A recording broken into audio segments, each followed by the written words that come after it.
هم كشخة وهم ياخذ وقت. أحلى ميكس بين الآيس كريم والجلي والفواكه.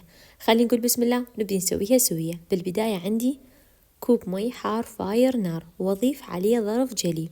الجلي اختار نوعية مضبوطة حتى يجمد عندكم.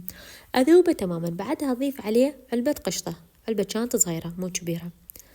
أخلطه كلش زين لحد ما يمتزج ويا الجلي. بعدها راح أضيف ظرف كريم شانتيه سادة بنكهة الفانيلا يعني. أخلطه تماما لحد ما يختفي.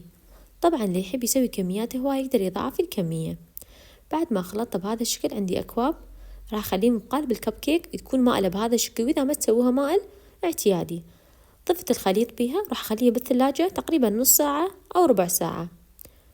إذا الجو بارد عندكم حتى لو على الكاونتر همينه يجمد. بعدها ضفت الفواكه بهذا الشكل، ضفت موز والرمان، وإذا تحبون أي فواكه ثانية تقدرون تضيفون.